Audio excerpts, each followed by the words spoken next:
All right, let's just jump right in. There are very few people out there today who get people as fired up as Elon Musk. I mean, you've got visionary, disruptor, billionaire, and walking controversy. So in this explainer, we're going to break down the absolutely wild story of the guy behind Tesla, SpaceX, and what we all used to call Twitter.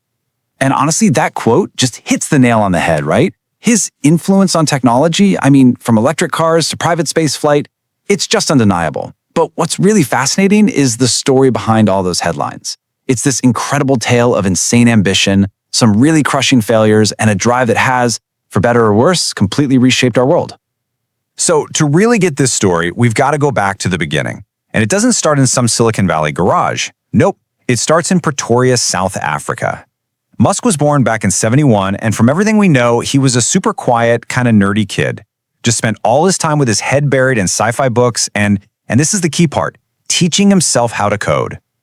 And get this, he was only 12 years old. That's when he made and sold his very first video game. It was a space shooter called Blaster. Talk about a sign of things to come, right? It was this little glimpse of the massive talent and ambition that was just waiting to explode. But, his childhood wasn't some fairy tale, not at all. He got bullied, really badly at school, and he had a super tough, kind of distant relationship with his dad. He's talked about how painful those years were. But that pain, it did something.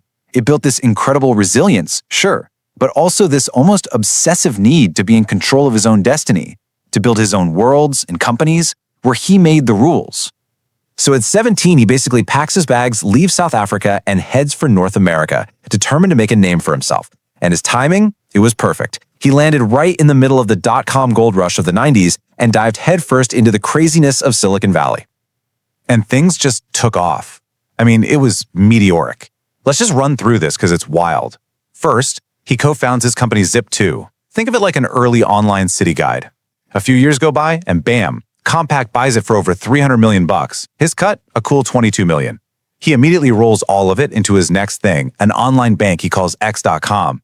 That company merges and becomes PayPal. And then eBay comes along and buys that for a jaw-dropping $1.5 billion.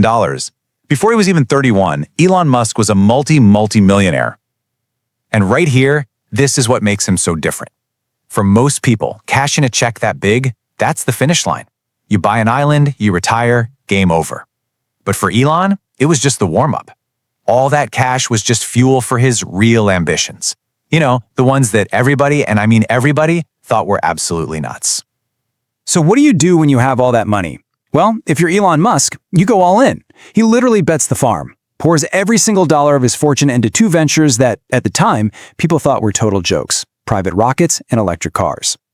And the goals he set, they were simple to say, but just unbelievably huge. With SpaceX, the mission was, let's make humanity a multi-planetary species. Yeah, starting with Mars. No big deal.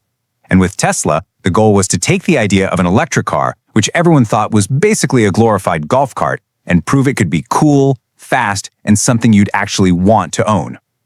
But for a long time, it was a total disaster. It looked like he'd just thrown all his money away. SpaceX rockets just kept blowing up, one after another. And Tesla was bleeding cash, stuck in this nightmare they called production hell, just unable to build cars fast enough. By 2008, the money was gone. All of it. He was personally broke, literally borrowing money from friends to pay rent. Okay, look at this timeline. This is how close it all came to just, poof, gone. August 2008, the third SpaceX rocket explodes. Come November, he's flat broke. It really looked like it was over for both companies. But then, December, in this absolutely stunning, down-to-the-wire moment, the fourth rocket launch is perfect. It works. And that lands them a massive contract from NASA. At the exact same time, Tesla gets a last-minute investment that saves it from bankruptcy. He went from totally broke to back on top in just a few weeks. It's unbelievable. So after barely surviving that nightmare of 2008, both Tesla and SpaceX just skyrocketed. Incredible success. But here's the twist. As his companies reached these incredible heights, his public life, well, that's when things started getting really messy, filled with controversy and scandal. And all this professional success, it really came with a huge personal price tag. He's been married a few times, and he's been open about the insane personal toll it takes to run these companies. He also went through the tragic loss of his first child, Nevada, as an infant, just an absolutely heartbreaking event that he says really shaped his whole perspective on risk and the urgency behind his mission. And this really brings us to the core of how people see him, right? On one hand, his supporters will say he's a true visionary, dragging humanity into the future, whatever it takes.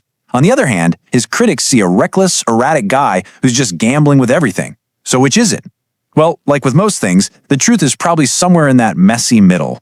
And let's be real, the controversies have been a lot. There's been no shortage of them. We've just got a few of the big ones here. Remember that tweet during the Thai cave rescue? Or that time he was on the Joe Rogan podcast? And then, of course, the whole saga of buying Twitter for $44 billion, renaming it X, and turning the whole thing upside down.